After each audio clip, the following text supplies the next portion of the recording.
ዓለም በጣም ፍርድን የሚያጣምም ነው። ከዛ ነፃ እንድንሆን አንድ የቅዱስ ኤፍሬም ሶርያዊው ጸሎትን አብረን እንላለን። ምናልባት እግዚአብሔር ፈቃዱ ከሆነ ስሜታችንን እንዲገዛለን። ይህንን ጸሎት የምናገኘው ቅዱስ ኤፍሬም ሶርያዊው በየሰዓቱ የሚጸለይ ጸሎት ላይ ከጻፈው ጽሑፍ ነው። እዛ ላይ እንመለከታለን። ሆሮሎጂ የተብሎ የሚጠራ የጸሎት ክፍል አለው። በዛ ላይ የምናየው ነው። ምን ይላል ቅዱስ ኤፍሬም ሶርያዊው?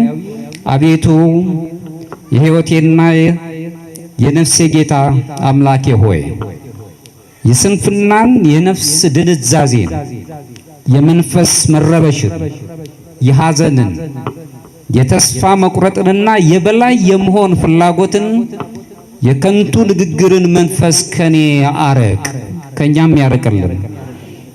ይልቁንም የንጽህናን የትህትናን የትዕግስትንና የፍቅርን መንፈስ ለኔ ለባሪያ ለአገልጋይ ስጠን፣ ለሁላችንም ይስጠን። አቤቱ አሁን ጌታዬና ንጉሴ ሆይ የገዛ በደሌንና ኃጢአቴን አይ ዘንድ ወንድሜንም ወይም ሰውን ሁሉ እንዳልኮንን አስተውሎትን ስጠን፣ ማስተዋሉን ይስጠን። አንተ የዘላለም አምላክ ነህና ስምህ የተመሰገነ ይሁን፣ ስሙ የተመሰገነ ይሁን። በዚህ ተነስተን ምናልባት ስለ ንስሐ የምናነሳቸው ነጥቦች በተወሰነ መልኩ ብዙም ባይሆን ሐዋርያነ አበው በተለይም ደግሞ ከቀድሞ ከነበሩት አበው አንጻር ከቅዱሳት መጻሕፍት አንጻር ለማየት እንሞክራለን። ምንድነው ዓላማው? እዚህ የምንማረው ትምህርት አንደኛ ንስሐውን መንፈሱን ከተረዳ ነው። ከዚህ ከዘላለማዊው ዘላለምን ነገር የዘላለም ሕይወትን ከሚያሳጣን ከቁሳዊው ዓለም ተላቀን ወደ ድህነት የሚያደርሰን ነገር የምንይዝበት አንድ የይቅርታ በር ስለሆነ እሱን መረዳት ነው አንዱ ዓላማ። እውነተኛ ንስሐን የሚያደናቅፉ ነገሮች ምንድናቸው? በመንፈሳችን እንድንረበሽ የሚያደርጉን ለምንድነው ሰው ንስሐ መግባት ችግር የሆነበት? እሱን ለመገንዘብ አንድ ነገር ይሰጠናል። በቅዱሳት መጻሕፍትና የቀደሙት የቤተ ክርስቲያን ሐዋርያነ አበው በእነሱ አስተምሮት መሰረት ውስጥ መንፈሳዊ ሕይወታችንን እንዴት በንስሐ ውስጥ መምራት እንችላለን? ይህን እንድናውቅ ነው የዛሬው እግዚአብሔር የሚያስተምረን። ነፍስ በራሷ ንስሐ ስንገባ የነፍስ ውበታችንን እንመልሳለን።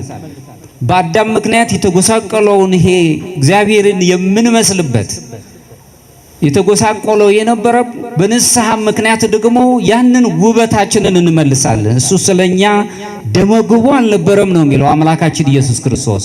ምክንያቱም እኛ በሰራነው በደል የኛን ደመግቦ አለመሆን ወደሱ ወስዶ በኋላም እሱ ደግሞ ሞታችንን ሞቶና ትንሣኤውን ሰጥቶን ሕይወት ያገኘንበት ስለሆነ ንስሐ የነፍስ ውበትን የሚያድስና ምእመናን በሙሉ ወደ ቴዎሲስ ወይም ወደ ሱታፊ አምላክነት የሚቀርቡበት ስለሆነ እነዚህን ዓላማ ያደረገ በተወሰነ መልኩ ስብከት ያልሆነ ሁላችንም ይዘነው የምንሄደው ለምንድነው ንስሐ እንቅፋት የሆነብን? ለምንድነው መግባት ያልቻልነው? ወደ ንስሐ መቅረብ እንዴት አልቻልነው? ምናልባት በዚሁ እግረ መንገድን በተለይም ደግሞ በኦሪየንታል ቤተክርስቲያን የሚሆን በምስራቅ አብያተ ክርስቲያናት ውስጥ በአብዛኛው ትመለከቱ እንደሆነ ስጋውንና ደሙ ከቀርቦ ስጋውን ደሙን ሳይቀበሉ የሚወጡ አብያተ ክርስቲያናት መካከል እኛ ነን ተጠቃሾቹ። በጣም በሚደንቅ ማክበር መልካም ነው። ነገር ግን ፈርቶ መራቅ ግን ተገቢ አይደለም። የሥርዓት አምልኮ ተካፋዮች መሆን አለብን። ለምን እንቅፋት ሆነብን? እሱን እናያለን። በዚሁ በልከት ያለ ምዕራፎችን ቢኖሩትም የንስሐ ሕይወት ከመኖር የሚያግዱን መሰናክሎች ምንድናቸው የሚለው ነገር ላይ ብቻ ትኩረት አደርጋለሁ። ንስሐ በራሱ የነፍስ የፈውስ በር ነው። እውነተኛ ንስሐ ፍሬዎችም አሉት። ንስሐ በራሱ ከእግዚአብሔር ጋር የሚያገናኘን ነው። በተለይም ደግሞ መንግስተ ሰማያት ቀርባለችና ንስሐ ግቡ የማቴዎስ ወንጌል ምዕራፍ 3 ከቁጥር 2 ላይ ምዕራፍ 4ም የምንመለከተው እሱን ነው። ሜንቶናያ ተብሎ የሚታወቀው በግሪክኛው ንስሐ ማለት መጸጸት ማለት ብቻ ሳይሆን የአእምሮ ወይም ያስተሳሰብ ለውጥ እንዲኖረን ማድረግ ማለት ነው። በፊት ይዘነው ከነበረው አስተሳሰብ ወይም አእምሮአዊው ነገር አዋቂ መስሎ የሚታየንን ነገር ስንገነዘበው ባዶ ሆኖ ስናገኝ የሱን አስተሳሰብ ለውጠን ወደ መልካም ነገር ራሳችንን ማዘጋጀት ማለት ነው። ቃል በቃል ሲፈታ በኦርቶዶክስ ነገረ መለኮት ውስጥ መላው ሰውነት፣ አይምሮ፣ ልቡና፣ ነፍስ የምንላቸው የሥጋ ፈቃዳትን ሁሉ ሙሉን ጠቅልሎ መታደስ እንዳለባቸው በነገረ መለኮት ትምህርታችን ውስጥ አለ። ምክንያቱም ሁላችንም መውደቅ እንዳለ እንድንነሳ እንፈልጋለን። የቆመ የሚመስለውም ይወድቃል። ስለሆነም ንስሐ እንዲሁ የጥፋት ስሜትን ብቻ ማሰብ ማለት አይደለም። ንስሐ በራሱ ወደ እግዚአብሔር የምንመለስበት የይቅርታ በር ነው። በዚህ ሕይወት ውስጥ ካልየን በአምስተኛው ክፍለ ዘመን የተነሳው ታላቁ የቤተ ክርስቲያን አባት ቅዱስ ዮሐንስ አፈወርቅ ሲናገር ምን ይላል? ስለ ንስሐ በጻፈው ድርሳኑ ላይ ንስሐ ኃጢአትን የሚያጠፋ መድኃኒት ነው፣ እርሱም ሰማያዊ ስጦታንና ድንቅ የሆነ ኃይልም አለው፣ ብርታትም ይሰጠናል በማለት ይነግረናል። አንድ ሰው ንስሐ ሲገባ ንስሐው በድርጊት የሚፈጸም ብቻ አይደለም፣ በአስተሳሰባችንም ወደ እግዚአብሔር መቅረብ የምንችልበት ነው። አሁንም በዚሁ ቅዱስ ይስሐቅ ሶርያዊው ሲናገር ምን ይላል? ይቺ ሕይወት ይላል አሁን የያዝናት ሕይወት ይቺ ሕይወት ለንስሐ የተሰጠች ናት፣ በከንቱ ነገሮች ላይ ጊዜን አታጥፋ ብሎ ይመክረናል። ጊዜያችንን በከንቱ እንዳናጠፋ ይነግረናል። ስለዚህ ወደ ንስሐ እንድንቀርብ ነው። ቅዱስ ይስሐቅ ሶርያዊው ይህን ሲናገር ሙሉ በሙሉ እየነገረን ያለው የክርስትና ሕይወት መጀመሪያ ብቻው እንዲሁ ጥፋትን ማመን ብቻ ሳይሆን ሁልጊዜ ከእግዚአብሔር ጋር በዘላለማዊ ሕይወት ለመገኘት ሱታፊ አምላክ የምናገኝበትን መንገድ ይዘን እንድንሄድ ነው። ንስሐ እየተጸጸትን እንድንሄድ። ስለዚህ ይቺ ሕይወት ለንስሐ የተሰጠች ናት፣ በከንቱ ነገሮች ጊዜያችሁንም አታጥፉ በማለት ነው የሚነግረን። ሶርያዊው እዚህ ላይ ሲናገር የሚያስቀምጠው ነገር ምንድነው? አባ ይስሐቅ ወይም ቅዱስ ይስሐቅ ሲናገር በመጀመሪያ ሰዓት ላይ መንፈሳዊ የሆኑ ምስጢራትን ያስቀምጥልን። የመጀመሪያው ሕይወት ለንስሐ የተሰጠች ልዩ ምስጢር ናት። የሰዎች ሕይወት በተለይ ክርስቲያኖች ሕይወት። ለዚህም ነው ሰው በዚህ ዓለም እንዲኖር የተሰጠው ጊዜ ሁሉ ከእግዚአብሔር የቸርነት ትዕግስቱን እየተመለከተ እንዲኖር እንጂ ስጋዊ ጠባይ እየተስማማው ብቻ እንዲኖር አይደለም የተሰጠው። በሕይወት እንድንኖር ነው። ሕይወት እንደ ፈውስ ሆና ነው የምትገለጸው። ፈውስ ያለባት ምድራዊ ሕይወት በራሷ ወይም ሕይወት ነፍስ በራሷ ከበሽታዋ መንጻት አለባት። ከኃጢአት ወይም ከፈቃዳት ነፃ መውጣት አለባቸው። ከስጋዊ ፈቃዳት ነፃ መሆን አለባት። ያን ጊዜ እንግዲህ የነፍስ የሕክምናን ጊዜን እንድንጠቀም ያደርገናል። ምክንያቱም ጊዜያችን ዛሬ ነው፣ የነገ ጊዜኛ አይደለም። አሁን ያለው ጊዜ ነው። ያንን ጊዜውን መጠቀም የምንችልበት ነው። ጊዜ በራሱ ውድ ነው። በንስሐው ስንመለከት ሕይወት የተሰጠችን ሙሉ በሙሉ ንስሐ ስለሆነ ጊዜ ራሱ ውድ ነው። የሰው ልጅ የማያልፈው ከማያልፉት ነገሮች እያንዳንዱን ሰከንድ ደቂቃዎችን እንኳን ሳይቀር ወደ እግዚአብሔር ለመቅረብ የተሰጠው ልዩ ስጦታ የሆነች ጊዜ አለች። በዚህ ጊዜያችን መጠቀም አለብን። ያ ደግሞ ልዩ አጋጣሚ በአጋጣሚ የተገኘ አይደለም፣ የተሰጠን ስጦታ ነው። ጊዜውን በከንቱ ማባከን ማለት የፈውስ አጋጣሚን አለመጠቀም ማለት ነው። ስለዚህ በንስሐ ስንመላለስ ምን በድለን ምን አጥፍተን ልንል እንችላለን? በዚህ በምስራቅ አብያተ ክርስቲያናት ውስጥ ምን ጊዜም የሚጸልዩት ልዩ ጸሎት አለች። ብዙ ጊዜ አነሳታለሁኝ። አንዳንድ ሰዎች በደንብ የተረዷት አልመሰለኝም። ንጹህ ጸሎት ተብላ የምትጠይ ወይም የክርስቶስ ጸሎት ትባላለች። ኪሪየለይሶ ያ ማለት አቤቱ ይቅር በለኝ እኔን ኃጢአተኛውን ይቅር በለኝ እያለች አጭር የሆነች ሁልጊዜ ራስን ግን ጥፋተኛ እያደረገች ወደ እግዚአብሔር የምታቀርብ ማለት ነው። በዚህ ውስጥ መኖር አንዱ ቅዱስ ይስሐቅ የሚያነሳው ጊዜያችን የተለካ ነውና ሕይወት የተሰጠን ለንስሐ ስለሆነ መጠቀም አለብን ነው። ሁለተኛው ንስሐ የማይቆም የሕይወት መንገዳችን ነው ለክርስቲያኖች። ዛሬ ገብተን ነገ ያስፈልገ ነው የምንለው አይደለም። ሰዎች ነድናን ነው። ስለዚህም ነው ይስሐቅ ሲናገር ምን ይላል? ፍጹም የሆነውን መንገድ መከተል አለብን። እሱም ሲናገር ንስሐ ለኃጢአተኞች ብቻ አይደለም ይልና በጣም በሚያስደንቅ ሁኔታ ለጻድቃንም ነው እንጂ ለፍጹማንም ጭምር ዘወትር የሚያስፈልግ ስንቅ ነው እያለ ይነግረናል። ደጋጎቹ ምን ኃጢአት ኖሮባቸው ነገር ግን ሁል ጊዜ ራሳቸውን ወደ እግዚአብሔር እስኪያቀርቡ ድረስ ጥፋተኛ ነን ይላሉ። ለኃጢአተኞች ብቻ ሳይሆን ለደጋጎችም ጀምሮ የሕይወት ስንቅ ናት። ምክንያቱም በዚህ ዓለም እስካለን ድረስ የፍጹምነት መዳረሻው መጨረሻው ንስሐ ነው ብሎ ነው የሚያስቀምጠው። መጸጸት፣ ራስን መኮነን፣ ራስን ባዶ ማድረግ ወይም በግሪክኛው ኬኖሲስ የሚባለው ዝቅ ማድረግን እሱን እንማርበታለን። ፍጹም የሆነውን መንገድ። ሁለተኛው ዕለታዊ የሕይወት ህዳሴን እናገኛለን። በየጊዜው በሕይወታችን እንታደሳለን። ንስሐ በየቀኑ አይምሮንና ልባችንን ወደ እግዚአብሔር እንድናዞር መንገድ ይሰጠናል። ይህ በቃላት ብቻ እየነገርነው መሄድ የለብንም። የእግዚአብሔር ቤተሰቦች ወደ እግዚአብሔር እንድንዞር እሱ ሁልጊዜ ከኛ ጋር ነው ያለው፣ ሁልጊዜ ይጠብቀናል።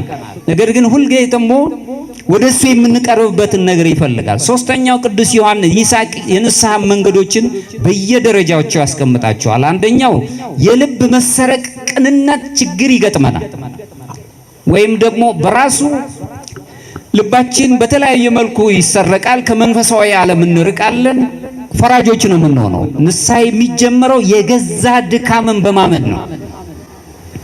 ስለ ሰዎች ድካም ሳይሆን ስለ ራሳችን ድካም በማመን የራስን ውድቀት ከወደቅንበት ለመነሳት በቅንነት ስለ ራሳችን መመራመር አለብን። የሰው ልጅ የራሱን ኃጢአት ማየት ሲጀምር ከዓለም ሁሉ ታላቁን ተአምር ማየት ይጀምራል። ይሄውም ቅዱስ ዮሐንስ ይስሐቅ ሲናገር ምን ይላል? የራሱን ኃጢአት የሚያይ ሰው ሙታንን ከማስነሳት ይበልጣልና ይላል። ሙታንን ከማስነሳት ተአምራት ይበልጣል የራሱን ኃጢአት ማየት የሚጀምር ሰው።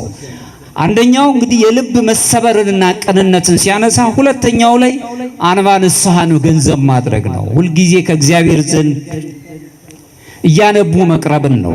አሁንም ቅዱስ ይስሐቅ እዚህ ላይ ሲናገር በትምህርቱ ማንባት እቺ አንባ ንስሐ የምንላት ወይም የንስሐ አንባን ሁሌ መጸጸትን፣ ሁልጊዜ በደለኛ ነኝ ወደ አንተ ቀርባለሁ ቸርነት ይምራኝ ያልሳለን ከኃጢአት እድፍ የምንታጠብበት ሁለተኛ ጥምቀታችን ነው የሚሆነው፣ የምንፈወስበት ነው የሚሆነው። በዚህ ሕይወት ስንኖር እንግዲህ ማንም ሰው ይሄንን ይወደዋል። ከእግዚአብሔር ጋር መኖር አይደለም ከእግዚአብሔር ጋር ከሰዎች ጋር እንኳን ከአይምሯችን ከህሊናችን ጋር እንኳን ታርቀም መኖር የማይፈልግ ሰው የለም። ነገር ግን በዚህ ውጣ ውረድ በሞላው ቁሳዊ ነገሮች በበዙበት ዓለም ላይ ስለምንኖር እንቸገራለን።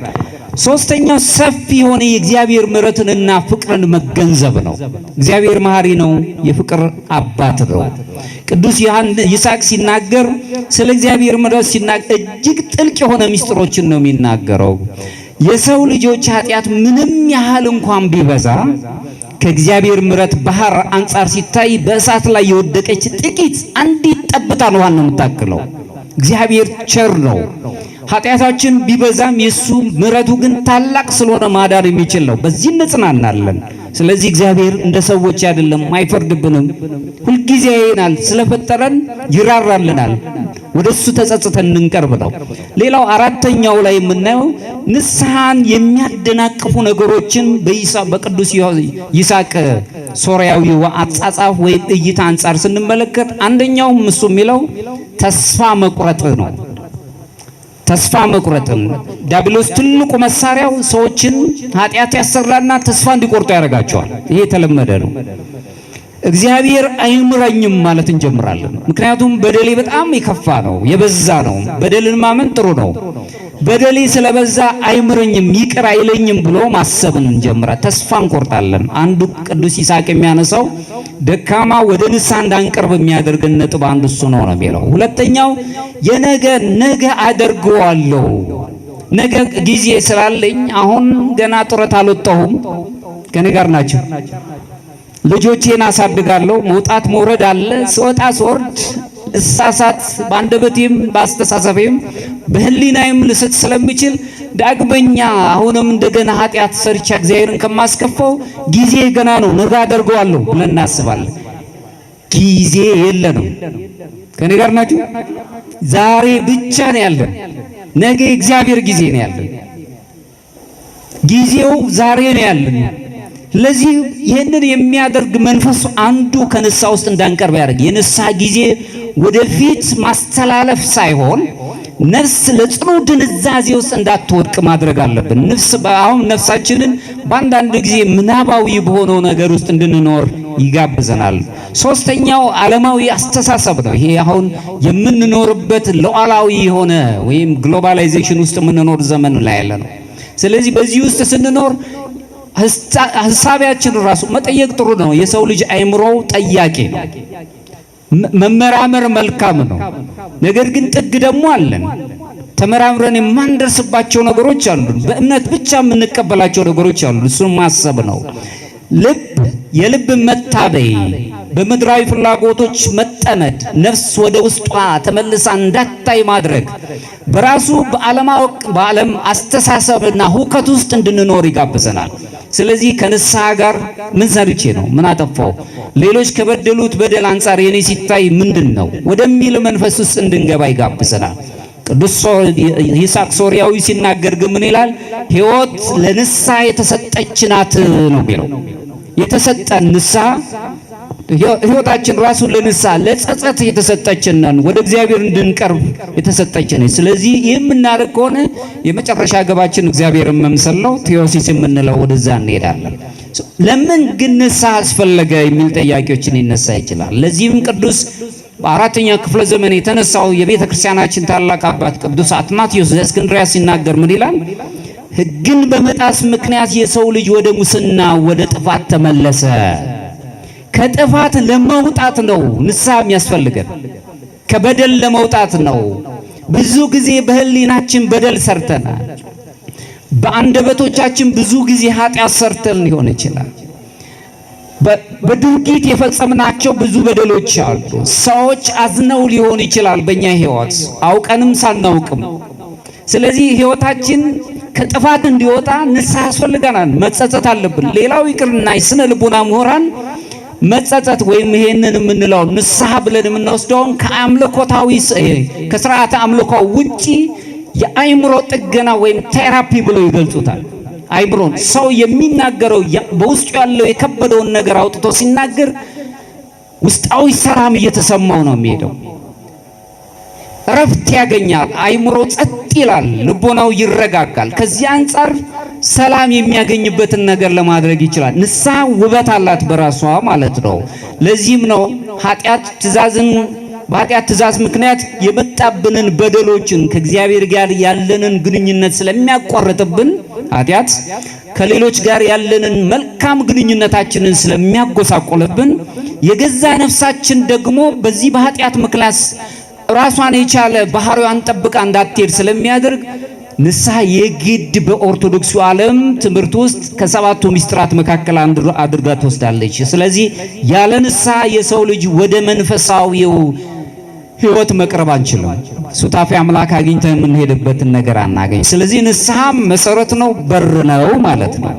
የንስሐ ሕይወት ከመኖር የሚያግዱ መሰናክሎችን ቅዱስ ይስሐቅ ከተናገረው ብቻ ሳይሆን አንድ በአንድ ከኔ ጋር ናቸው። እነዚህ ነገሮች ለማየት እንሞክራለን ከሐዋርያና አንጻር። አንደኛው ትዕቢት ነው። ትዕዝርት በጣም ከባድ መሆኑን የምናየው በስነ ተፈጥሮ ተመለከቱ እንደሆነ የመጀመሪያው ፍጥረት ሳጥናኤል በትዕቢት ምክንያት ነው የወደቀው።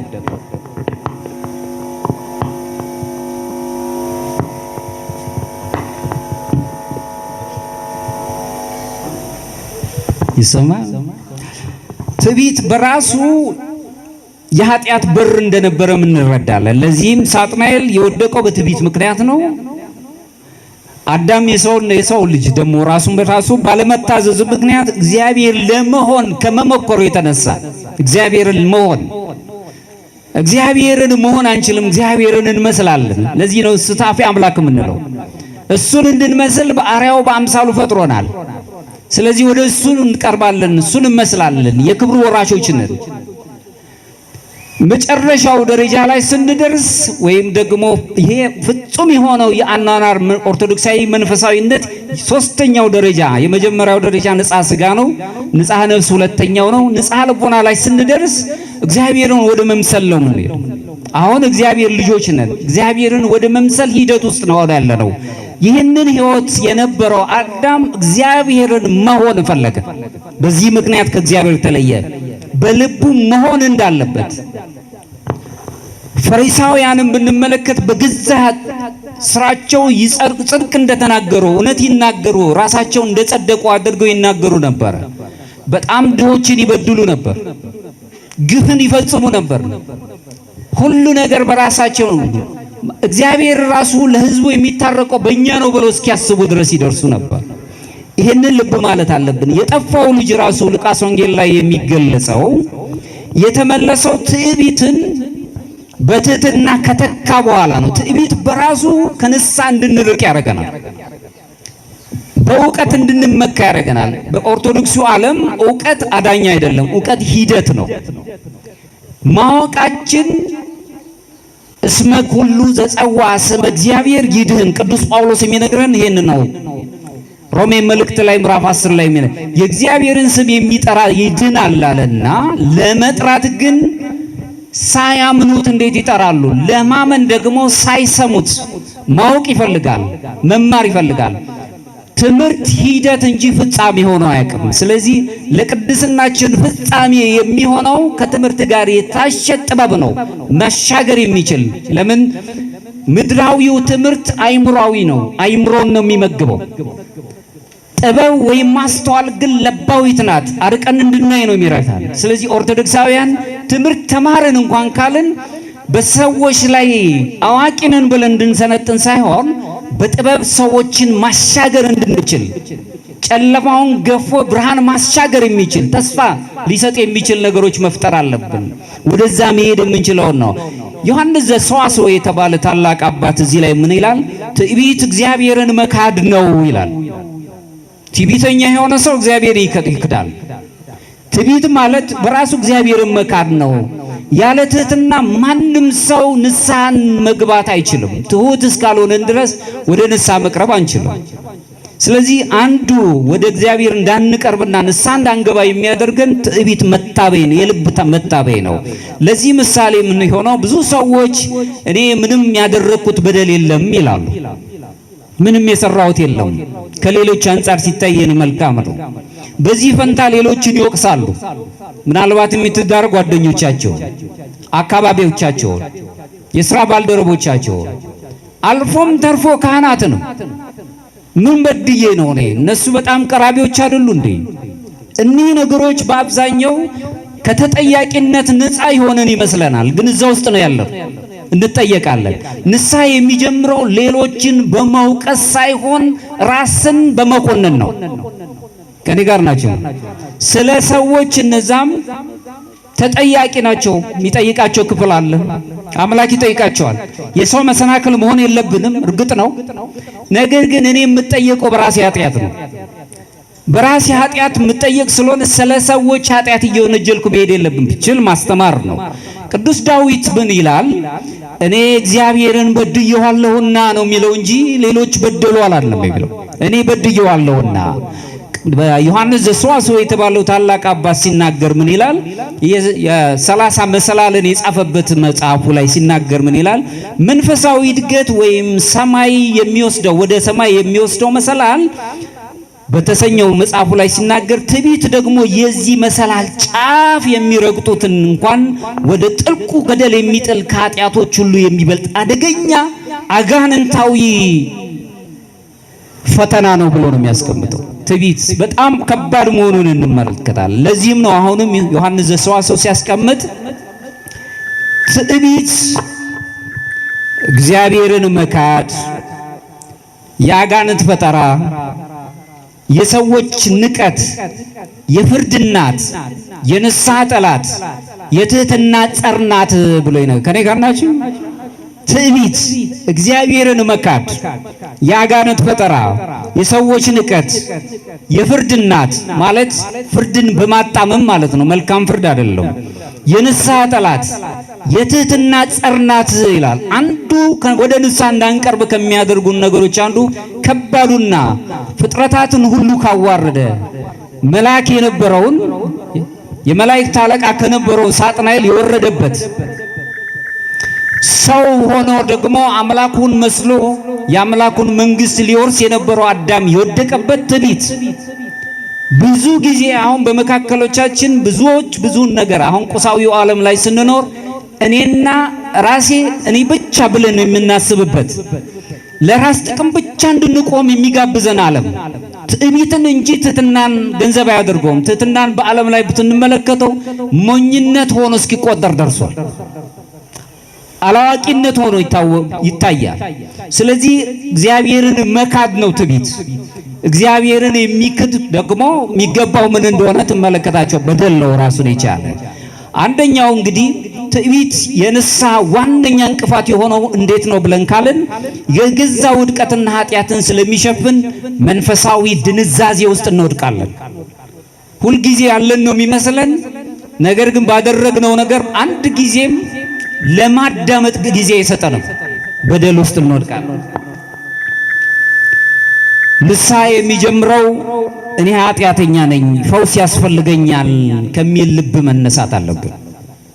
ቅን ልብ ይፈልጋል እግዚአብሔር። መስዋዕቱ ለእግዚአብሔር መንፈስ የዋህ ነው የሚለው ቅዱስ ዳዊት። ለእግዚአብሔር የተሰበረ ልብ መልካም ስጦታው መስዋዕቱ ከኛ የሚፈልገው መልካም ቅን ሊሆነ ልብ ነው የሚፈልገው። ወደዛ ውስጥ እንድንሄድ ነው። አሁንም ዮሐንስ ዘሰዋስው እዚህ ላይ ሲያነሳ ትዕቢተኛ ሰው የራሱ ኃጢአት ማየት የማይችልበት አይን ውስጥ ይወድቃል። እርሱም ሁልጊዜ የሚያየው የሌሎችን ውድቀት ብቻ ነው የሚለው። ከኔ ጋር ናችሁ? ገሌ የሚል ነው እንጂ እኔ የሚል ጥያቄ የለበትም። በኦርቶዶክሱ ዓለም ላይ ስንኖር ግን ስለ ራሳችን ነው። በበደል ውስጥ ስለ ሰዎች መልካም መነሳትን ነው ማሰብ ያለብን። ስለዚህ ትዕቢት ዋናው የመጀመሪያው የገዛ ውድቀታችንን ኃጢአታችንን ስለሚሸፍንልን በመንፈሳዊ ድንዛዜ ውስጥ ወይም ንቃት አይደለም ድንዛዜ ስንፍና ውስጥ እንድንኖር ይጋብዘናል። በዛ ውስጥ ጭቃ ውስጥ እንሆናለን። ለእግዚአብሔርንና ሰዎችን መውቀስ እንጀምራለን። ቅድም አባ ይስሐቅ ቅዱስ ይስሐቅ ሶርያዊው ያነሳው ትዕቢት ራሱን ጥፋተኛ የትዕቢት ራሱ ጥፋት በሌሎች ላይ የመቀየር ጠባይ ያለው እገሌ ነው ብለን ምክንያት እንፈጥራለን። ለምሳሌ አባታችን አዳም በደል ራቁትን በሆነ ጊዜ በኤደን ገነት በነበረች ጊዜ የሰጠኸኝ ሴት ከኔ ጋር ናችሁ? የሰጠኸኝ ሴት እሷ አሳተችኝ፣ እግዚአብሔርንም ሴቲቷንም ነው ምክንያት አደረገው። የሰጠኸኝ ሴት ባሰጠኝ ኖሮ ነው ግን ግልጽ ነው አይደል? የሰጠኸኝ ሴት እና እሷ አሳተችኝ በማለት እግዚአብሔርንና ሔዋንን የመውቀስ መንገድን ነው የጀመረው። ትዕቢት በራሱ የእግዚአብሔርን ሰዎችን እንድንወቅስና የራሳችን ኃጢአት እንዳናይ ይጋርደናል። እሱን ማሰብ አለብን። ሌላው በሚስጥረ ንስሐ ውስጥ ንስሐ አባቶቻችን ንቀት ውስጥ አልተረዱትም፣ አይረዱንም። ምክንያቱም ከዓለሙ ጋር የተገናኘ ሕይወት የላቸውም። ንስሐ አባት የስነ አእምሮ ምሁር አይደለም፣ የስነ ልቦና አማካሪ አይደለም። ከእግዚአብሔር ጋር የሚያገናኝ በላቲን ቋንቋ ካህን ማለት ድልድይ ማለት ነው። ሰዎችን ከእግዚአብሔር ጋር የሚያገናኝ ድልድይ፣ ጤናማ ድልድይ ማለት ነው። ወደ እግዚአብሔር የሚያቀርቡ ንስሐ ማለት ደግሞ ማማከር ማለት አይደለም። እንዲህ ስለሆንኩኝ ይሄ ሆነ አይደለም። በዚህ ኃጢአቴ እጠየቃለሁ አባቴ ይብቱኝ የምንልበት ነው። ጸጋ እግዚአብሔርን ማራክ እዚሁ ላይ ስንመለከት ለምሳሌ ያህል እኔ ከካህኑ ይበልጥ አውቃለሁ፣ በልቤ ከእግዚአብሔር ጋር እነጋገራለሁ፣ በሰው ፊት መውደቅ አያስፈልገኝም። ከኔ ጋር ናችሁ? ስለዚህ ትዕቢት በአብዛኛው አጋንንትንም የጣለው የኛንም አባት አዳምን ወደ ምድር ላይ ጣለውና ሞትን እንዲያገኝ ያደረገበት ምክንያት ነው። ስለዚህ አንዱ ወደ ንስሐ እንዳንገባ የሚያቀርበን አንዱ እሱ ነው። ሌላው ጸጋ እግዚአብሔር መራቃችንን ለአጋንንት አሳልፎ ይሰጠናል። የእግዚአብሔር ስጦታውን ከእግዚአብሔር ስጦታ ውጭ ስንወጣ።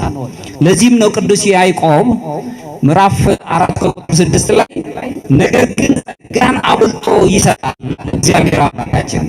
ስለዚህ እግዚአብሔር ትዕቢተኞችን ይቃወማል፣ ለትሑታን ግን ጸጋን ይሰጣል ይላል።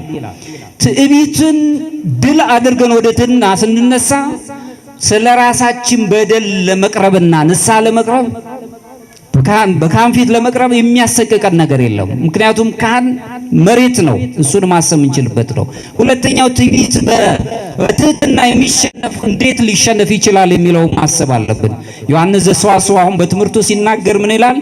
መጀመሪያ ትህትናን የተማርነው ከአምላካችን ከኢየሱስ ክርስቶስ ነው። ስለዚህ ነው ሊቃውንቱ ሲናገሩ የበላይን ማክበር ትክክል ነው፣ እኩያን አቻን ማክበር ተገቢ ነው። የበታች ብለን የምናያቸውን የእኛን ወገኖች የኔ ቢጤዎችን ማገልገል ግን አምላክነት ነው ብሎ ይናገር። ከኔ ጋር ናችሁ? ዝቅ ብሎ ያሳየን ራሱን ዝቅ ያደረገልን አምላካችን ኢየሱስ ክርስቶስ ነው። እኛ እሱን እንድንመስለው ትዕቢትን ማሸነፍ የምንችለው እኛን ዝቅ ማለትን ስንለምድ ነው። ዝቅ ማለትን ዓለም ዝቅታን አይፈልግም፣ ከፍ ማለትን ግን የያዘው ከፍታው ራሱ መሰረት የለውም። ስለዚህ ችግር ውስጥ ይወድቃል። እሱን ማየት የምንችልበት ነው። ክርስቶስ ዮሐንስ ዘሰዋስው ሲናገር ምን ይላል? እዚህ ላይ ትህትና ምንድነው ብለህ ብትጠይቀኝ አለ፣ እርሱም የክርስቶስ ባህሪን ልብስ ነው ብዬ መልስልሃለሁ ይላል። ከኔ ጋር ናችሁ? ትህትና ምንድነው ብለህ ብትጠይቀኝ እሱም የክርስቶስ ልብስ ነው ብዬ እነግርሃለሁ። ክርስቶስ ትሁት ሆኖ ነው ወደኛ የመጣው። መልሶ ምን ይላል? አሁንም ይሄን ነው ማቴዎስ ወንጌል ምዕራፍ 11 ቁጥር 29 ላይ ራሱ አምላካችን ኢየሱስ ክርስቶስ እኔ የዋህ በልቤም ትሁት ነኝና ለነፍሳችሁ ዕረፍትን ታገኛላችሁ፣ እሱን እንድንመስል ይፈልጋል። ትሁት እንድንሆን ይሄን ብዙ ጊዜ ሰምተነዋል፣ ብዙ ጊዜ አድምጠናል። ትሁት መሆን ስንጀምር ነው የንስሐ ባለቤቶች መሆን የምንጀምረው። የእግዚአብሔር ቤተሰቦች ወደ ሚስጥረ ቤተ ክርስቲያን መቅረብ የምንችለው በዚህ ምክንያት ራሱን አምላካችንን ስንመስል፣ ሁሉን ማድረግ የሚችል አምላክ እሱ መጻተኛ ሆኖ በሰዎች መካከል ተገኘ። ዝቅም አለልን፣ እኛን ከፍ ሊያደርገን ከአብ ቀኝ ሊያስቀምጠን እሱ ዝቅ ብሎ ታየ። ሁሉንም ነገር ሊሰጠን ስለፈለገ፣ መንግስቱን ሊወርሰን ስለፈለገ እኛ እየወደድነው አይደለም፣ እሱ ግን ወደደን። በምድር ላይ እየጠላችኋቸው የምትወዷቸው ሰዎች አታገኙ። ምክንያቱም የዚህ ዓለም ነገር ዚአ ከለዚያዬ ነው፣ አብላይ ላብላ ነው። ስሰጥ እሰጥሃለሁ ነው የሚለው። እግዚአብሔር ሳንሰጠው ግን ሰጠን። ከትዕቢት ነፃ ሆነን ራሳችንን ትሁት የምናደርግ ከሆነ ወደ ንስሐ መቅረብ እንጀምራለን። ትሁታን መሆን አለብን። እርግጥ ነው ይህ ዓለም ትሁት ስትሆኑ አንድም የአእምሮ በሽተኞች ነው የሚያደርጋችሁ፣ ሌላም አላዋቂ ነው የሚያደርጋችሁ። በማወቅ ዙሪያ ላይ ካነሳን ግን ስለተናገረን አዋቂዎች አይደለም።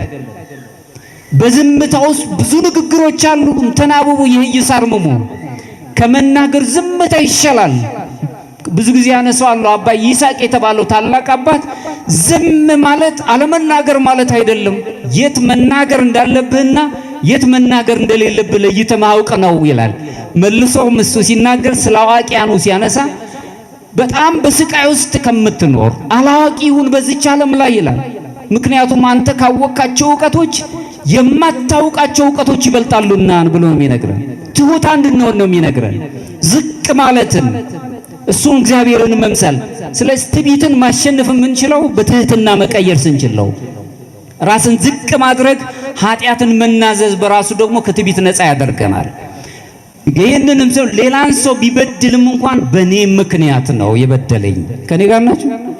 ይሄ እንግዲህ መንፈሳዊ ጥባት ይፈልጋል። እሱ የበደለኝ በኔ ምክንያት ነው፣ ምናልባት ማስቸው ሊሆን ይችላል ብሎ ማሰብ፣ ቀና መሆንን መልመድ። ትሁት ሰው ሁልጊዜ በደለኛ ነኝ ነው የሚለው እንጂ ወንድሙን በደለኛ እየበደለው እንኳን እሱ በደለኛ አይልም፣ ራሱን በደለኛ ነው የሚያደርገው። ሌላው መናዘዝ መልመድን፣ የነፍስ አባት ምክርን ሁልጊዜ መቀበል መልመድን። ምክንያቱም እዳው በእነሱ ዘንድ ነው ያለው፣ እግዚአብሔር ነው የሚቀበላቸው።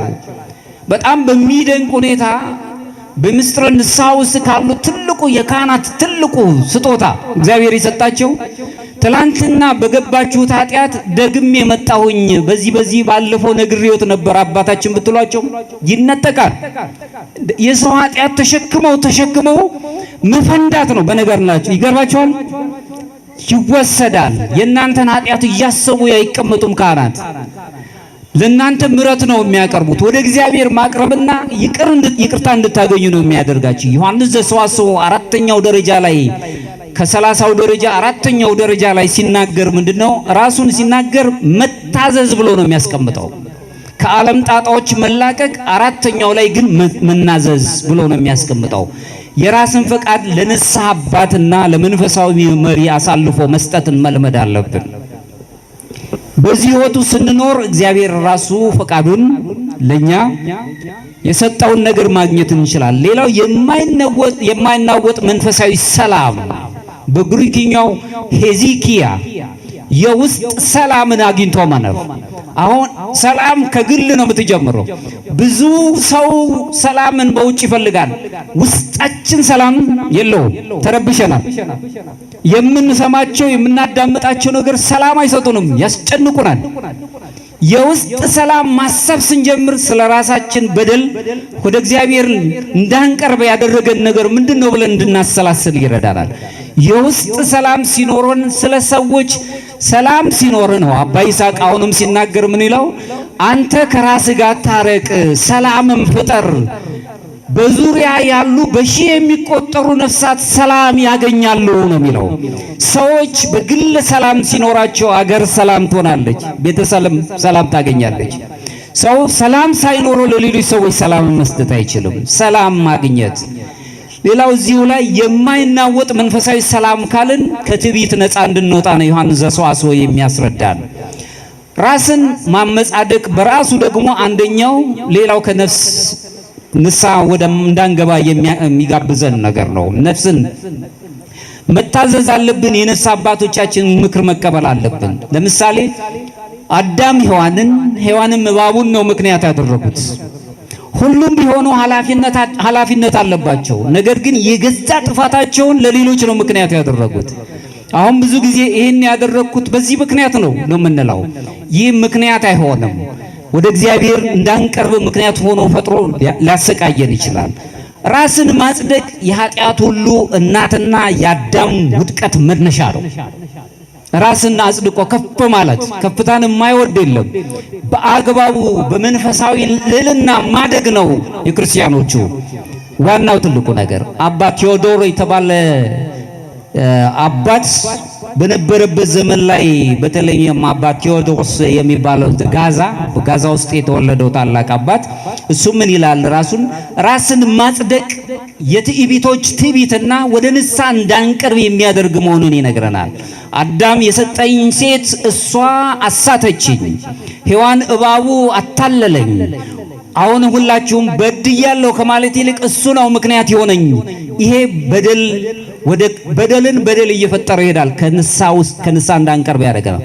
አባ ቴዎድሮስ የተባለው አባት ሲናገር ምን ይላል? አዳም ወይም ሔዋን ከአምላካቸው ጋር በተነጋገሩበት በዚያ ቅጽበት በድያለሁ ቢሉ ኖሮ ታሪካቸው ይቀየር ነበረ ይላል። ከኔ ጋር ናችሁ? በድያለሁ እኔ ነኝ ያጠፋሁት ቢል ነው ታሪካቸው ይቀየር ነበር።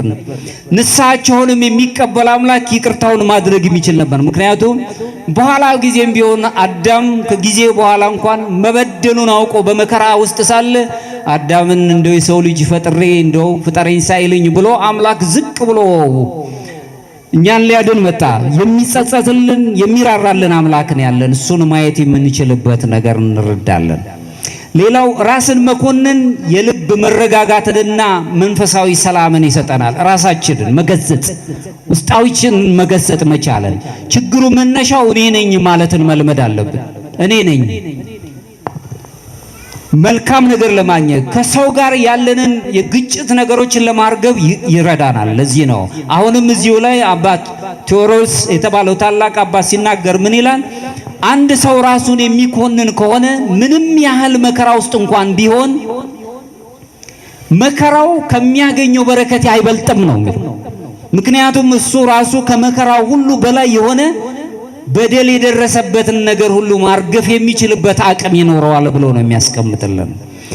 ራስን መኮንን እውነተኛ የንስሐና የትህትና ባለቤት እንድንሆን ነው የሚያደርገን። ዝቅ ማለትን መልመድ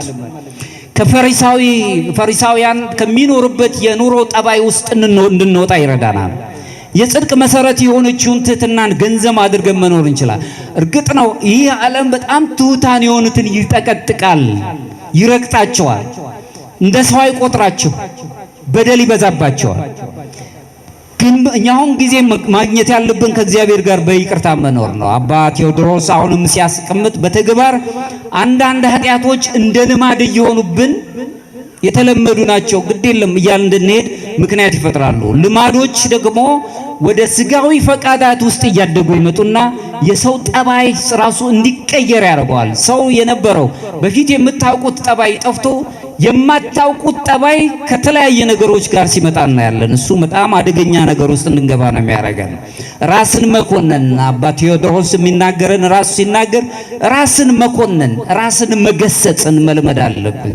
ይህም የስነ ልቦና ንቃትን ይዘን እንድንሄድ የሚረዳን ማንነታችንን አውቀን ጥፋታችንን እንድናውቅ ይረዳናል። በዚህ ውስጥ እንድንሄድ ይረዳናል። ሌላው ኃጢአትን መውደድ በራሱ ወይም የኃጢአት ባርነት ውስጥ ስንወርቅ ከንስሐ እንርቃለን። አንዱ ንስሐ እንዳንገባ መከራ ውስጥ የሚከተን አንዱ ጾም ነው። መክሲሞስ የተባለው በሰባተኛው ክፍለ ዘመን የተነሳ የቤተ ክርስቲያን አባት ሲናገር ምን ይላል? ፍትወታት ወይም የሥጋ ፈቃዳት ከውጭ ከሆኑ ነገሮች ጋር የተገኙ ብቻ አይደሉም፣ የነፍስ ነውጦችንና እንቅስቃሴዎችን የሚገድቡ ስለሆነ ምንጊዜም መንፈሳዊ ነገር እንድናስብ አያደርገንም ይላል። ንስሐ ማለት መለኮታዊ ጸጋ የተፈጥሮ ማንነታችንን ወደ ቀደመው ክብሩ እንዲመለስ የሚያደርግ ወደ ቴዎሲስ እንድንቀርብ የሚያደርገን አንዱ ሂደት ነው። በዛ ህይወት ውስጥ እንድንኖር ይነግረናል። አምላካችን ኢየሱስ ክርስቶስም በዮሐንስ ወንጌል ምዕራፍ 8 ከቁጥር 34 ላይ ኃጢአት የሚያደርግ ሁሉ የኃጢአት ባሪያ ይሆናል ይላል። ከኔ ጋር ናችሁ? ኃጢአትን የሚያደርግ ሁሉ የኃጢአት አገልጋይ ባሪያ ይሆናል፣ በኃጢአት ውስጥ የሚጠመድ ይሆናል። ስለዚህ ከኃጢአት ነፃ ለመሆን አሁንም ኃጢአትን መውደድ ወይም ደግሞ የኃጢአት ባርነት የሆነውን ነገር መርሳት አለብን። ሌላው ሰው አሁንም እዚሁ ላይ በሰባተኛው ክፍለ ዘመን ከተነሱት አባቶች ቀደም ካነሳሁት መክሲሞስ የተባለው ታላቅ አባት ሲናገር ምን ይላል? ፍትወታት ስጋ ፈቃዳት ከተፈጥሮ ውጪ የሆኑ የነፍስ ነው የሚለው መናወጦችና እንቅስቃሴዎች ስለሆኑ እነሱን ለማርገብ ምንጊዜም ከነፍስ ጋር ታረቅ ይላል። የነፍስ ባህሪያችንን ፈልገን ማግኘት አለብን። በስጋ ጠባያችን አሁን መብላት፣ መጠጣት፣ ማግኘት ወይም ደግሞ ከጎረቤቶቻችን የበላይ ሆኖ መታየትን ነው የምንፈልገው። ማንም ሰው የበታች መሆንን አይፈልግም። ዓለማችን አሁን ከምነግራችሁ ውጪ በጣም በችግር ውስጥ የሚኖር ዓለም ነው ያለነው። አንዱ ትልቅ ነው፣ አንዱ ትንሽ ነው። እግዚአብሔር ሲፈጥር ግን ሁሉንም እኩል ነው ያደረገው። በዚህች ዓለም ላይ ብዙዎች ሰዎች አግኝተው ነበር፣ ብዙዎች ሰዎች አጥተዋል።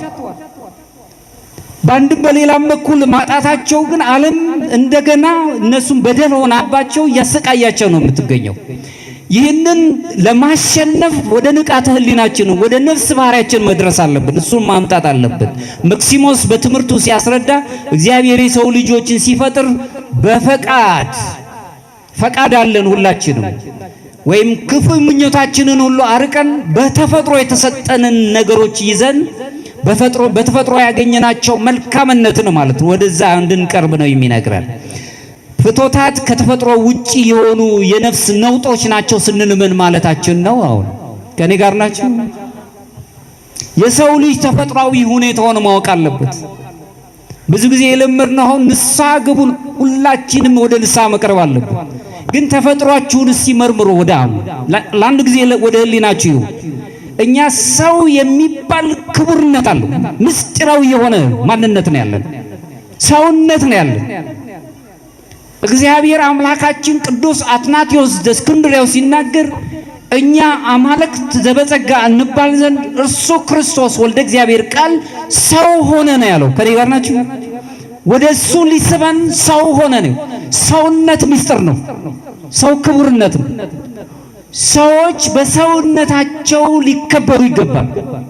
ምንም ይሁን ምንም፣ የቆዳ መልካቸው፣ የንግግር ቋንቋቸው፣ ከተወለዱበት አካባቢ ማነህ ሊባሉ አይገባም። ሰው መሆናቸው ብቻ እየታወቀ በሰውነታቸው ክቡር ሆኖ መታየት አለበት። የሰው ልጅ ተፈጥሯዊ ሁኔታውን መመርመር አለብን።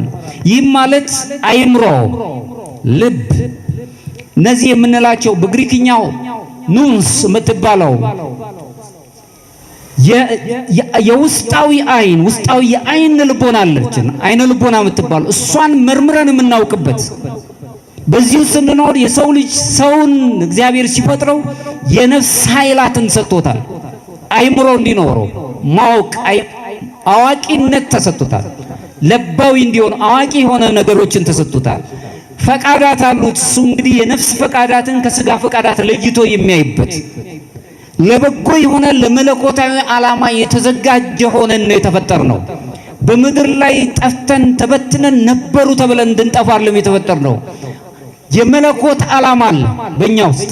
እግዚአብሔርን መስለን የተፈጠርነው እግዚአብሔርን አሁን በአርአያው በአምሳሉ ከተፈጠን አርአያው በልጅነት በጥምቀት አግኝተነዋል፣ ተመልሶልናል። እሱን ወደምንመስልበት ሱታፊ አምላክ የምናገኝበት እንድንሄድ አሁን ሂደታችን የተስተካከለ ንስሐ ከንጽሐ ሥጋ መካከል አንዱ በእምነት ይጀምርና እግዚአብሔርን ወደ መፍራት እንቀርባለን። እግዚአብሔርን ወደ መፍራት ከቀረበን በኋላ ግን ንስሐ የምትባል ነገር ነው የምንይዘው። ከንስሐ በኋላ ራስን መግዛት፣ ትሕትናን፣ የዋህነትን እነዚህን ገንዘብ አድርገን ስንሄድ ግን ሁላችንም ወደዚህ ወደ መልካም ወደ ሁለተኛው ደረጃ ለመሄድ ወደ ንጽሐ ነፍስ ላይ ስንደርስ እውነት ፍለጋ ላይ ነው የምንሄደው። እውነት ምንድናት ብለን እንድንጠይቅ ያደርገናል። እውነት አንጻራዊ ናት። በኦርቶዶክሱ አማናዊት አይደል? በኦርቶዶክሱ አማናዊት ናት፣ አንጻራዊት አይደለችም። ይቅርታ አይምሮን የምንይዝበት ነው። ፈቃዳትን እግዚአብሔር ለማወቅ ለማሰብ ከመለኮታዊው ባህሪው ጋር እኛ እሱን መስለን ለመኖር ምን ጊዜም አይምሮ ተሰጥቶናል።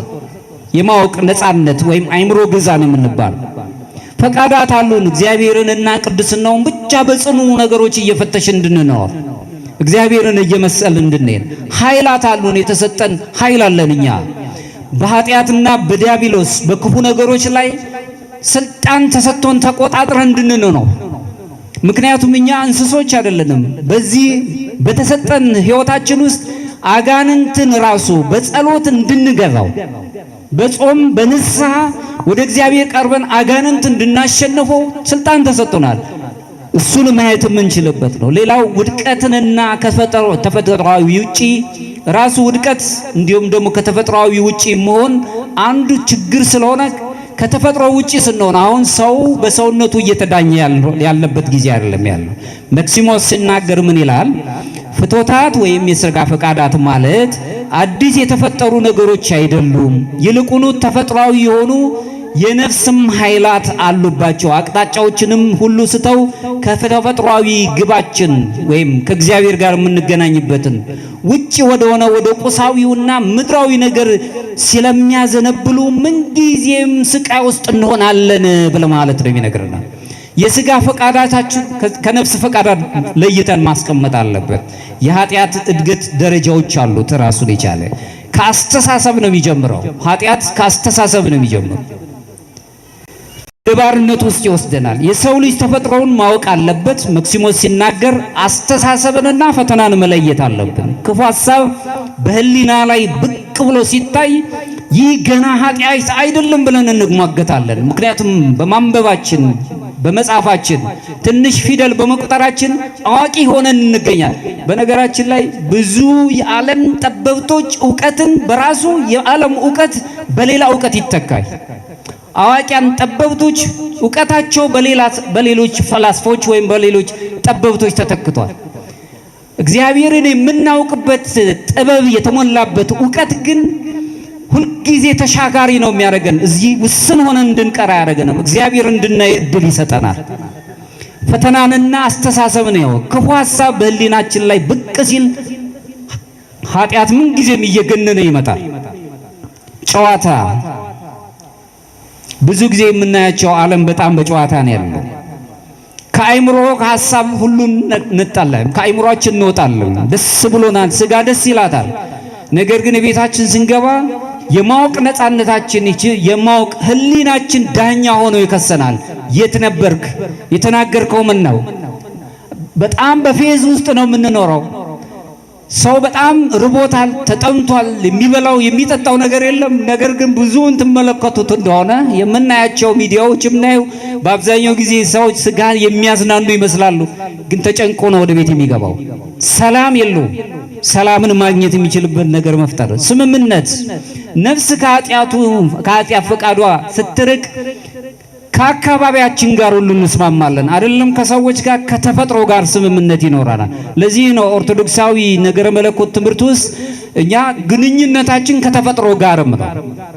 ከሰዎች ጋር ብቻም አይደለም፣ ከተፈጥሮ ጋር ተግባርና ልምድን ሁሉ ገንዘብ ማድረግ የምንችልበትን ተግባራችን ምንድነው? ስራው ልምምድ አድርገን የወሰናቸው ምንድናቸው? ከኃጢአት ጋር ይስማማሉ ወይስ ከንስሐ ጋር?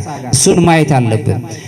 ከኃጢአት ባርነት መላቀቂያው መንገዱን ማወቅ አለብን። አንደኛው ነገረ መለኮታዊና መንፈሳዊ እይታችን የተስተካከለ መሆን አለበት። እንዴት ነው የምናስበው? በማወቃችን የማያውቀውን እኔ በላይ ሆንብሃለሁ እያልኩ አይደለም መሄድ ያለብኝ። መንፈሳዊታችን መቃኘት አለበት። አይምሮ ወይም በሌላ ቋንቋ ልብ የምንለው በዛው በመንፈስ ቅዱስ ጸጋ መታደስ ሲጀምር ቁሳዊ የሆነውና አሁን በዓለም ላይ ያሰቃየ ነው ያለው ይሄ ቁሳዊው ዓለም ፍጥሯን እየተሰቃዩበት ያለውን ነገር ከእግዚአብሔር መፈጠራቸውን እስኪረሱ ድረስ የሚያሰቃየው ነገር ጥያቄ ውስጥ እንዲገባ እናደርገዋለን። እምኖረው ለቁሳው ዓለም ነው ወይ ብለን እንጠይቃለን። እምኖረው እኔ አንድ ታሪክ አለኝ፣ የምኖርለት ነገር አለኝ። ምክንያቱም የፈጠረኝ አምላክ አለ። መጨረሻ ይወስደኛል። እሱ ዘንድ ሲሄድ ምንድነው ማደርገው ብለን እንድናስብ እድል ይሰጠናል። የነፍስ ኃይላት ወደ ተፈጥሯዊ ቦታቸው መመለስ አለባቸው። የነፍስ ኃይላት የምንላቸው ወይም ፈቃዳትን የምንገዛበት ከቁጣ ነፃ የምንሆንበት ራሱን በደንብ አድርገን መሰብ አለብን። ሌላው ትህትናንና ፍቅርን ገንዘብ ማድረግ አለብን። ፍጹም የፍቅር ሰዎችና ፍጹም ትሑታን መሆን አለብን። መክሲሞስ ሲናገር ምን ይላል? ፍቅርና ትህትና የፍትወታት ሁሉ ማሸነፊያ መሳሪያዎች ናቸው። የሥጋ ፈቃዳትን ሁሉ ማሸነፊያ መሳሪያዎች ናቸው ነው። ትሑት የሚሆን ሰው እንደገና መልሰውም ፍቅር ያለው ሰው ስለ ሰዎች ስቃይ ይገደዋል። ሰዎች ወድቀው በቅርቡ ዘመን የምናውቃቸው ማዘር ትሬዛ የሚባሉ እናት አንድ የተናገሩት ቃል የነገረ መለኮት ምሁር አልነበሩም፣ የስነ ልቦና ባለቤት አልነበሩም፣ የፍልስፍና ባለቤት አልነበሩም። ግን ምን ይላሉ? የወደቀን ሰው ሳይ የክርስቶስን ስቃይ ይመለከታሉ ይላል። ከኔ ጋር ናችሁ? ሁሉም ሰው በእግዚአብሔር እቅፍ ውስጥ ነው ያለው። ሰዎች ከዚህ ወጥተው ከእጃችን ትንሽ ሳንቲም ይለምኑናል ስለሌላቸው። እኛ ስላለን ስለሰጠን የበላይ አይደለንም። የሰጠነው ስጦታ ማካፈል እንጂ ፍጹም ስጦታ አይደለም። ሁለት ያለው አንዱን ይስጥ ነው ያለው አይደል? ይሄ ፍጹም ስጦታ አይደለም፣ ማካፈል ደግሞ ኃላፊነትም ስላለበት። ለዚህ ነው የቂሳሪያው ታላቅ አባት ቅዱስ ባስልዮስ ሲናገር ምን ይላል? በቤትህ ያለው ዳቦ የድሃው ነው፣ በቁም ሳጥን ውስጥ ያስቀመጥከው ልብስ የመጻተኛው ነው ብሎ ነው የሚነግረን። ያንተ አይደለም። ብዙ ነገሮች አሉን፣ በእጃችን ያዝናቸው ብዙ ነገሮች ግን አልበቁንም። ሌላ ነው የምንፈልገው። አንድ ግን የሌለው አለ። እዛ መጻተኛዋ ደጊቷ በር ላይ የተቀመጠው ቅዱስ ዮሐንስ አፈወርቅም ሲናገር ምንድነው በተደጋጋሚ የምናነሳው? በደጇ ላይ በደጊቷ ቤተክርስቲያን በር ላይ ክርስቶስ ለማኝ መጻተኛ ሆኖ ካላገኘው በመንበሩ ላይ አላገኘውም ነው የሚለው። ከኔ ጋር ናችሁ? ከኔ ጋር ናችሁ? ወገኖች ናቸው።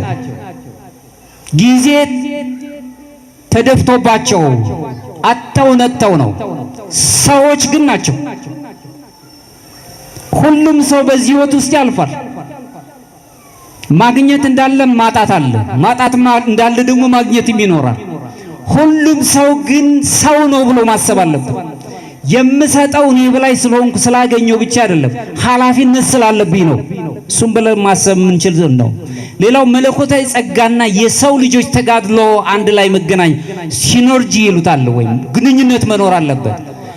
እንግዲህ ኦርቶዶክስ ዓለም በእግዚአብሔር ጸጋ ድነት ብናገኝም የሰዎች ተጋድሎ መጸለይ፣ መጾም፣ ንስሐ መግባት ደግሞ አንዱ የይቅርታ በርም ስለሆነ ወደዚህ መቅረብ አለብን። በኃጢአት ውስጥና መክሲሞስ ሲናገር ንስሐ ማለት አዲስ ባህሪን መፍጠር ሳይሆን ከተፈጥሮ ውጪ የሆኑ ፍትወታትንና የኃጢአት ባርነትን የተዛባውን ተፈጥሯችንን በመለኮታዊ ጸጋ አማካኝነት ወደ ቀደመው እውነተኛና ቅዱስ ተፈጥሮ መመለስ ማለት ነው። ባህሪያችንን መቀየር ማለት አይደለም። አሁን እግዚአብሔር ያዘጋጀልን ታላቅ የሰማይ ቤት አለን። ወደዛ በመለኮታዊ ጸጋ አማካኝነት ወደ ቀደመው እውነተኛው ቦታችን ቅዱስ ወደ ሆነው ተፈጥሯችን ወደ መመለስ ማለት ነው። ንስሐ ስንገባ አሁን ወደ ተፈጥሯችን እየተመለስን ነው ማለት ነው። ስለዚህ እንቅፋቶቹ ምክንያት ሊሆኑን አይገባም። ሌላው ተስፋ መቁረጥ ቅድም ያነሳሁት ነው። ኃጢአቶች እጅግ ታላቅ ከባድ ናቸውና እንዴት በእግዚአብሔር ፊት ቆማለሁ እንላለን። ትሁት መሆን መልካም ነው።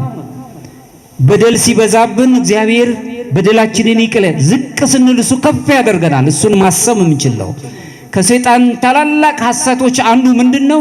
ይሁዳን ብትመለከቱት ተስፋ ቆረጠ። ጴጥሮስም እንደዚሁ ተስፋ ቢቆርጥም ግን ንስሐ ገብቷል። ወደ ንስሐ መቅረብ አለብን። ሁለቱም ታላላቅ ኃጢአትን ሰርቷል፣ ጴጥሮስም ይሁዳም። ነገር ግን ይሁዳ ንስሐ አልገባም። ስለዚህ በስራው ጥፋት ሆኖታል። ጴጥሮስ ግን ልባም ነው። ዶሮ ሲጮህ 3 ጊዜ ከጮኸ በኋላ ወንጌሉ ሲነግረን የማቴዎስ ወንጌል ምዕራፍ 26 ላይ ዶሮ ሲጮህ ክርስቶስ ከሩቅ ሆኖ አየው። ያን ጊዜ ጴጥሮስ ትክ ብሎ አየውና ትዝ አለው ይላል። የካደው ከኔ ጋር ናችሁ? ዶሮ ሳይጮህ 3 ጊዜ ትክደኛለህ ትዝ አለው ነው የሚለው መጽሐፍ እንኳን ባይነግረን።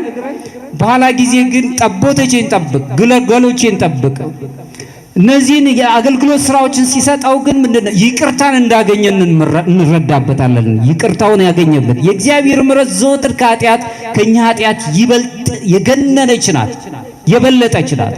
ምንም ኃጢአተኞች ብንሆን የሚወደን አምላክ አባት ስላለን ደስ ይለናል። ግን በኃጢአታችን ላይ ደግሞ ሌላ ኃጢአት እንዳንሰራ መጠንቀቅ አለብን። የሚወደን አምላክ ዮሐንስ አፈወርቅም ሲናገር ንስሐ በተባለው መጽሐፉ ላይ በጻፈው ጽሑፉ ላይ ራሱም ሲናገር በርካታ ነገሮችን አስቀምጧል። ምን ይላል? ኃጢአትህ ከእግዚአብሔር ቸርነትና ምሕረት ጋር አታነጻጽር። ኃጢአትህ የሰው ስራ ነው። ከኔ ጋር ነው። ከእግዚአብሔር ምሕረት ጋር አታነጻጽር። ኃጢአትህ የሰው ስራ ነው፣ የእግዚአብሔር ምሕረት ግን ስጦታ ነው። ኃጢአትህ ምንም ያህል ቢበዛ ከእግዚአብሔር ምሕረት ባህር አንጻር ሲታይ ወደ ጥልቁ ባህር የወደቀች አንዲት ጠብታን ዋን ትመስላለች ነው የሚለው። ከኔ ጋር ናቸው። እግዚአብሔር እንዲያርጎ ነው የሚወደን። ስለዚህ ወደ ንስሐ መቅረብ አለብን። ይችን ጾም አሁን ወደ ንስሐ ቀርበን እግዚአብሔርን አገራችን ሰላም እንድትሆን በጣም የተጨነቀ ማህበረሰብ አለን። የተጨነቀው ማህበረሰብ እግዚአብሔር እንዲረዳው ምናልባትም እኛ ስንመለስ ሕፃናት ሲጸልዩ ሲመለሱ እግዚአብሔር ለአገር ሰላምን ለሕዝብ ፍቅርን ይሰጣል። እሱን ማሰብ የምንችልበት ነው። ጠብታን ትመስላለች ይልና አንዲት የውሃ ጠብታ ታላቁን ባህር ልታደፈርሰው ወይም ልታጠፋው ትችላለችን ብሎ ይጠይቃል ቅዱስ ዮሐንስ አፈወርቅ። ከቶ አትችልም። የእግዚአብሔር የምሕረቱ ባህር ታላቅ ስለሆነ እኛ የሰራናቸው ኃጢአቶች ቢበዙም እንኳን የሱ ምሕረት ታላቅ ከባህር አንጻር መስሎ ነው ያስቀመጠው። እሱን የምናይበት ነው። በዚሁ ህይወት ውስጥ እንድንኖር ህይወትን ይሰጠናል። ዮሐንስ አፈወርቅ ሲናገር ምን ይላል? ተስፋ አትቁረጡ። ተስፋ መቁረጥ በራሱ ወደ ንስሐ እንዳንቀርብ ያደርግ። አልቆልኛል ካሁን በኋላ እግዚአብሔር ይህንን ሁሉ ሰርቼ ይቅር አይለንም እንላል። እግዚአብሔር ሁሉን ነገር ማድረግ የሚችል አምላክ ነው። ይቅር ይለናል። በኃጢአት ውስጥ እንኳን ብንወርቅ ይፈልገናል፣ ይጠራናል። እስከ መጨረሻው ድረስ ይፈልገናል። በቀኙ የነበረው የተሰቀለው ኃጢአተኛው በደል የፈጸመው እንኳን በመጨረሻዋ ሰዓት ላይ በመንግስትህ አስበኝ ሲለው ከሁሉ ቀድሞ ነው መንግስቱን የወረሰው። ከኔ ጋር ናችሁ? እስከ መጨረሻው ድረስ እግዚአብሔር ከኛ ጋር እንደ ሰው አይደለም። ይቅር የሚለን አምላክ ነው ያለን። ለዚህም ነው ዮሐንስ አፈወርቅ ሲናገር ምን ይላል?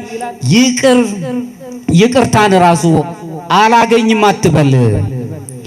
ዲያብሎስ የሰውን በኃጢአት ሲጥለው ሙሉ በሙሉ አላሸነፈውም ይላል ዮሐንስ።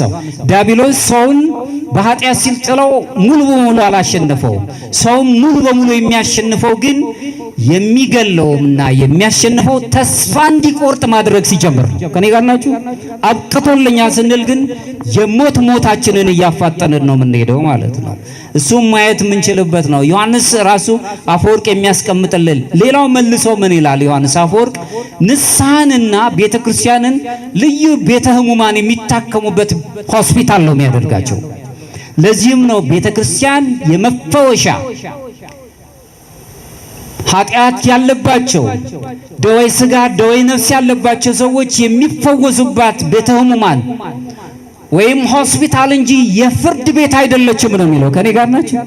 ሰዎች ላይ የምትፈርድ አይደለችም። የአደባባይ ቦታማ በአደባባይ የምትፈርድበት የፍርድ ቦታ አይደለችም።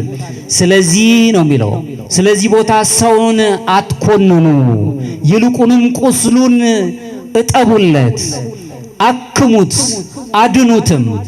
ኃጢአተኛ ነህ አትፍራ፣ ኃጢአተኞች ነን አትፍሩ። ይቅር የሚለን አምላክ አለ። በመናገር ለሰራ ነው፣ በማሰብ ለሰራ ነው፣ በድርጊት ለፈጸምነው ነገር በደለኞች ነን። አዎ፣ ግን አትፍሩ፣ ይቅር የሚለን አምላክ አለ። አትፍራ አለና አትፈር፣ ይልቁንም ወደ ሆስፒታሉ ተመለስ አለ ዮሐንስ አፈወርቅ። ወደ ሆስፒታሉ፣ ምክንያቱም የሚታመም ሰው ሐኪም ያስፈልገዋል። ሐኪማችን ደግሞ አምላካችን ኢየሱስ ክርስቶስ ነው። የሐኪሙም ደግሞ እንደራሴዎች ካህናት ናቸው። በየቀኑ ብትወድቅ እንኳን በየቀኑ ትነሳለህና ተስፋ አትቁረጥ ይላል ዮሐንስ አፈወርቅ። ከኔ ጋር ናችሁ? በየቀኑ ብንበድል፣ በየቀኑ በየደቂቃው ብንበድል እንኳን ይቅር የሚለን አምላክ አለና ከተስፋ መቁረጥ ነፃ መሆን አለብን። በዚህ ሕይወት ውስጥ መሄድ አለብን። መንፈሳዊ ድንዛዜው ግን ንስሐ እንዳንገባ ገድቦናል። አሁን ታዩት እንደሆነ ወጣቶች የያዙት የሶሻል ሚዲያው የስድብ አውድማ ነው። በጣም በሚደንቅ ሁኔታ ኢትዮጵያዊነት ለዛው የለው። አረጋውያን ሲከበሩ አናይበት፣ ሕፃናት ክብር ሲያገኙ አናይ። ሕፃናት በጣም ሲቸገሩበት እናያለን። ለሕፃናት የሚያስደስት ነገር የለው፣ ዕውቀት የሚሰጥ ነገር የለው፣ መንፈሳዊነት ምንም ነገር የለው። በአብዛኛው ሸቀጥ ያለበትና ልብላ እኔና ራሴ ብቻ የሚል ነገር ብቻ ስላለው ከነዋይ ጋር ብቻ ነው የተያዘው። ተሳስቻለሁ። ስለዚህ ተፈጥሯዊ ሰውነታችንን ተጋፍቶን ከሳሾች፣ ወቃሾች፣ ጸራፊዎች፣ ተሳዳቢዎች እንድንሆን አደረገን እንጂ ወደ ራሳችን እንድንመለስ እድል አልሰጠንም። ስክን ብለን አንድ ጊዜ ራሳችን ሄዚኪያ ጸጥ ብሎ ራስን ማዳመጥ፣ ውስጥን መስማት፣ ለአእምሮ ጸጥታን መስጠት። ሲም እግዚኦ አቃቤ ለአፉየ፣ ለአንደበቴን ጠባቂ ስጠን፣ አእምሮዬን ጋርድልኝ፣ ጠብቅልኝ። እንዲሁም ደግሞ ልቤን ጸጥ አድርግልኝ፣ ራሴን እንዳዳምጥ። እስቲ ራሳችሁን ብታዳምጡበት ጊዜ ፈልጉ። ጊዜ አይሰጣችሁም። በየሰከንዱ ያለው የሶሻል ሚዲያ ስሙ መጥራት ስላልፈለኩ ጊዜ አይሰጣችሁም። ሰዓት የላችሁም። የቤተሰብ ጊዜን ተሻምቷል። ስርዓት አምልኮቱን አበላሽቶብናል። የኦርቶዶክሱ ዓለም የስርዓት አምልኮ ደግሞ የግድ ቤተ መቅደስ ውስጥ ነው የሚፈጸመው እንጂ በሶሻል ሚዲያ በዚህ በማህበራዊ ሚዲያ ውስጥ አይደለም የሆነው። ስጋውን ደሙን መቀበል ግድ ይላል። እሱ ደግሞ ምሳሌ አይደለም፣ አማናዊ ነው። ጸጥ ብለን ስጋውን ደሙን በምድር ላይ ያሉ ካህናት በምድር ላይ ያሉ መላእክት ሆነው እስኪያገለግሉ ድረስ እኛ ደግሞ የዝማሬው ተካፋዮች እንድንሆን መላእክት የሚዘምሩት ተካፋዮች እንድንሆን ስጋውን ደሙን የምንቀበልበት ጊዜ የለንም። ሰዓት እንኳን አልሰጠነውም። ቤተ መቅደሳችን ውስጥ ቤተ ክርስቲያናችን ውስጥ ነው የገባው። በየኪሳችን አለ። በየደቂቃው ስርዓተ ቅዳሴውን ከምናደምጥና ነፍሳችንን ወደ እግዚአብሔር ከምናደርስ ይልቅ ሁልጊዜ ያለው አሁን በምድር ላይ ያለው ራሳችንን ተረክቦናል፣ ይዞናል። መንቃት አለብን። ከመንፈሳዊ ድንዛዜ መውጣት አለብን። እግዚአብሔር ቅዱስ ኤፍሬም ሲናገር በዚሁ ልጨርስ። ሞት ሞት ባልተጠበቀ ሰዓት ይመጣልና ወደ እግዚአብሔር መመለስን አታዘግይ ይላል። ከኔ ጋር ናችሁ? መቼ እንደሚመጣ አናውቅም። በትዕቢትም ሆነ ይህንን ዓለም መግዛት አንችልም። አይ ጊዜው ገና ነው ብለን ጊዜያችንን መለካት አንችልም። ስለዚህ ሞት ባልታሰበበት ባልተጠበቀበት ሰዓት ይመጣልና ወደ እግዚአብሔር መመለስን አታዘግይ፣ አታሳልፍ። መቼ እንደሚመጣ ራሱ አምላካችን ኢየሱስ ክርስቶስ የነገረን ነው። መቼ እንደሚመጣ አታውቅም። ቅዱስ ኤፍሬም መልሶ ዛሬን የንስሐ ቀን አድርጋት፣ ምክንያቱም ነገ በአንተ እጅ አይደለችምና ይለናል። ከኔ ጋር ናችሁ? በእኛ እጅ አይደለችም። ነገ ለራሱ ይጨነቃል። ስለዚህ ዛሬ ነው የኛ ሰዓት ያለን፣ አሁን ጊዜ ነው። ወደ እግዚአብሔር መቅረብ አለብን። የጊዜ ውድቀት ራሱ ሚስጥሩ ያለው በሚስጥር የገለጸበት ቅዱስ ኤፍሬም እይታውን እናያለን። ጊዜ ዘላቂ ሕይወትን የምናይበት ራሱን የቻለ መዘወሪያ ወቅት ነው። የምናይበትን ሕይወታችንን እንደ ጠል አጭር ስለሆነች ጠልናት አጭር ስለሆነች መቼ እንደምንሄድ አናውቅም። ስለዚህ ሕይወታችን እንደ ጠዋት ጠል ነው የምትታየው። ጠል ነገር ትታያለች። ፀሐይ ስትወጣ ወዲያውኑ ጠሉ ይጠፋል። ሕይወታችን እንዲህ ናት። ወደ እግዚአብሔር እንድንቀርብበት መሆን ማሰብ አለብን። ታዲያ ለምን በነገ ተስፋ ሁልጊዜ እየታለለን እንኖራለን? ተስፋ ማድረግ መልካም ነው። ለንስሐ ግን ዛሬ ነው ጊዜው። ዛሬው ነው መውሰድ ያለብን። አሁንም ኤፍሬም ሶርያዊ ሲናገር ምን ይላል? ሞት እንደ ሌባ ባልታሰበ ሰዓት ይመጣልና ሁልጊዜ ነገ ንስሐ እገባለሁ የሚለውን ነገር ተው፣ ዛሬውኑ ወደ ንስሐ ቅረብ እያለ ነው የሚነግረን። በሕይወት እንድንኖር ስለፈለገ ይህንንም ያስቀምጥልናል። በመጨረሻው እንግዲህ የምናየው በአራተኛው ክፍለ ዘመን ከተነሱት አባቶች በተለይም ቅዱስ የካፖዶክያን አባት ታላቁ ቅዱስ ባስልዮስም ሲናገር ነፍስ ከምድራዊ ነገሮች ሰንሰለት ስትፈታ ወደ እግዚአብሔር ውበትና ከፍታ መውጣት ትጀምራለች ነው የሚለው። ከኔ ጋር ናችሁ? ነፍሳችን በንስሐው ብታየት ስትጀምር በስጋችን የወደቅንበት ሁሉ አልቆ እግዚአብሔርን ወደ ማወቅ ስንቀርብና እሱን ወደ መምሰል ስንሄድ ነፍስ ውበቷን ታገኛለች። የተጨባደደች ነው። በሱ ቁስል ተፈወስን ነው የተባለው። ቅዱስ ነብዩ ኢሳይያስ በሱ ቁስል ተፈወስን ነው። ወደዛ እንቀርባለን። አሁንም ባስልዮስ ሲናገር አንዲት ታላቅ ወፍ ይላል። አንዲት ታላቅ ወፍ በወፍራም ገመድ ብታስረው ወይም በስስ ፈትልም ብታስረው ሁለቱም ያሰርክባቸው ነገሮች መብረር እንዳትችል ሊያደርጋት ይችላል ነው ወፊቷን። የሰው ነፍስም እንዲሁ ናት። በትልቅ ሀብት ወይም በጭንቀት ውስጥ የዓለም ምኞቶች ውስጥ የተያዘች ነፍስ ወደ ሰማያዊው አምላኳ በነፃነት ማድረግ እንዳትችል ያረጋታል። ወፊቷን በስስ ነገርም ማሰርን በገመድም ማሰር መብረር እንደማይችሉ ነው። በጭንቀት ውስጥ እግዚአብሔርን በሚያሳጣ ትዕቢት ውስጥ መኖር ስንጀምር የኛም ሕይወት ልክ ወፊቷን ነው የሚመስለው። ከዚህ እግዚአብሔር ይሰውራል። መጋቢነትን ይዘን የምንሄድበት ነገሮችን ማየት አለብን። በመጨረሻው የምናየው ይሄንን ነው። ባስልዮስ ሲናገር ምን ይላል? ብቸኛ ሆነህ ብትኖር የካህን እግር ማን ታጥባለህ? ድሃው እንዴትን ትረዳለህ?